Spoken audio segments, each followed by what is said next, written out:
मैं Arif Khan, voice of Hindustan में आप सभी का स्वागत है। 6 तारीख को दिल्ली के जंतर मंतर पर आंदोलन हुआ था।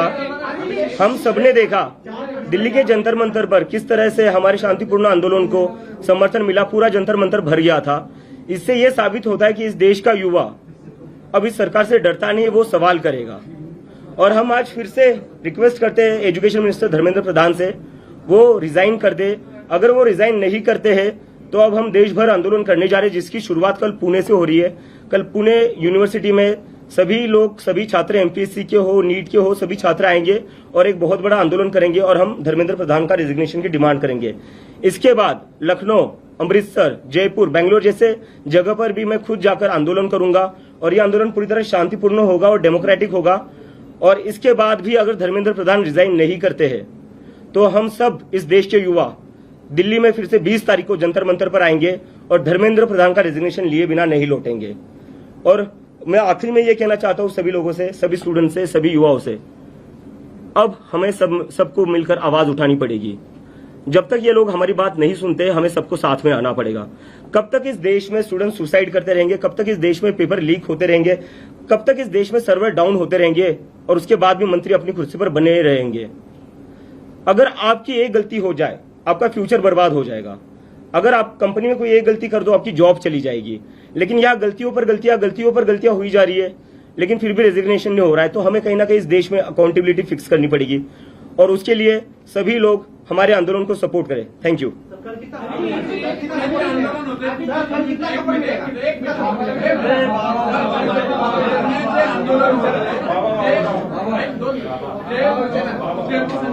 मुलं आहेत, आम्हाला माहिती आहे, नेहमी संपर्कात असतात, ते कुठल्या तरी चळवळीशी संबंधित आहेत, कुठल्या तरी विद्यार्थी चळवळ असेल किंवा धार्मिक संघटना असेल किंवा राष्ट्रीय पक्ष असेल किंवा जातीय पक्ष। मग हे ऑर्गॅनिक जनता पार्टी, कॉक्रोच जनता पार्टी कुठं आहे? ही सगळी कुठेतरी संघटनेत काम करणारी मुलं आहेत। ऑर्गॅनिक जनता पार्टी कुठे येणार आहे? हे जनता, हे नागरिक नाही देशाचे, नागरिक आहेत, पण कुठेतरी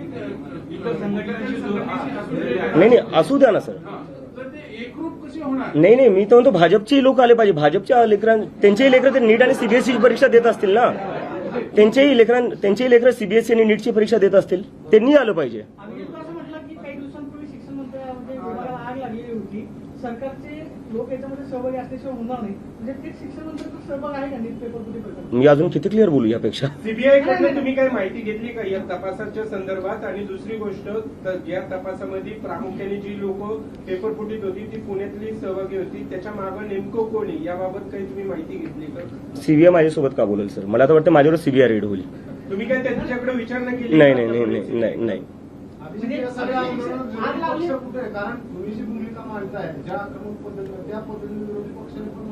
मला वाटतं विरोधी पक्ष मांडतोय, पण मीडियाने आपल्यासोबत हा म्हणजे स्वतःला प्रश्न विचारला पाहिजे, ते दाखवत का नाहीये? तुमचं मानतो तर त्यांचं काय मांडणार? नाही। तुमचं मानतो नेक्स्ट क्वेश्चन। Next question. तुम्ही असं काही पत्रव्यवहार वगैरे करत नाही, कम्युनिकेशन करत नाही, फक्त ग्राउंडवरती आंदोलन करताय, असं काही करणार आहे? मेल वगैरे कम्युनिकेशन करणार आहे त्यांच्याबरोबर? कारण तुमच्याकडून एक हात पुढे केल्याशिवाय त्यांच्याकडनं कम्युनिकेशन होणार नाही सर। आंदोलन हा आमचा पहिला स्टेप आहे, ते आहे तुमचा तो अधिकार आहे, पण काही कम्युनिकेशन करणार आहे त्यांच्याबरोबर? सर मला वाटतं त्यांना बातम्या वाचतच असतील ते, बरोबर? एवढे म्हणजे हजारो तरुण जंतर मंतरवर येत आहेत तरी ते ऐकायला तयार नाही, तर तुम्हाला वाटतं ते माझ्या एका ईमेलवर राजीनामा देतील? उपद्रवी कीटक समजला, त्याच्याकडे केळसवाड्या नजरेनं बघितलं तर तुमच्या पार्टीला गांभीर्याने का घ्यावं जनतेने? झुरळ कुठं असतात सर? हा, घाणीत, बरोबर? तर मग याचा अर्थ आपलं देशातलं सिस्टम जे आहे ते घाण झाले, त्याच्यामुळे झुरळ बाहेर येत आहेत। कुठे ना कुठे हा प्रश्न पण विचारला गेला पाहिजे। नेक्स्ट। देशाची सिस्टम आताच खराब झाली का? हा, देशाची सिस्टम आताच खराब झाली का? नाही, आताच खराब नाही झाली आहे।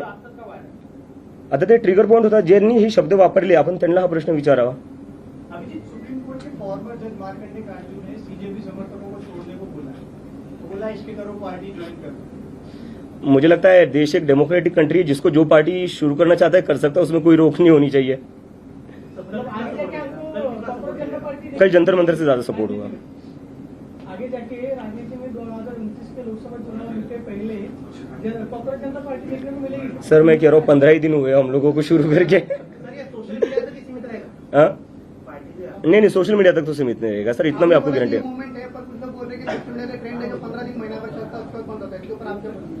15 दिन हो गए, जंतर मंतर पर आ गए हम, ट्रेंड तो कहाँ रहा अब तो जमीन पर आ गए। पार्टी काय आहे त्यावेळेस वाटलं होतं का की एवढा मोठा रिस्पॉन्स? सर खरं सांगायला गेलं तर मी काहीच प्लॅन करून केलं नव्हतं. मी प्ले स्टेशन खेळत होतो जेव्हा मी ते ट्विट केलं होतं, आणि त्याच्यानंतर मी एकदमच पाहिलं की लोकांचा खूप सगळा प्रतिसाद आला, आणि त्याच्यानंतर मी पाहिलं की आता प्रतिसाद आलाय तर एखादं हँडल सुरू करून टाकतो ट्विटरवर किंवा इंस्टाग्रामवर. दुसऱ्या दिवशी मी उठून पाहिलं त्याच्यावर 1 मिलियन फॉलोअर झाले होते. मग कुठं ना कुठं मला असं वाटलं अरे हे काय झालं आता. भीती वाटत होती काय फॉलोअर वाढत होती? नाही भीती नव्हती वाटत, मी समजायचा प्रयत्न करत होते की काय चालू आहे, कशामुळे होतंय असं.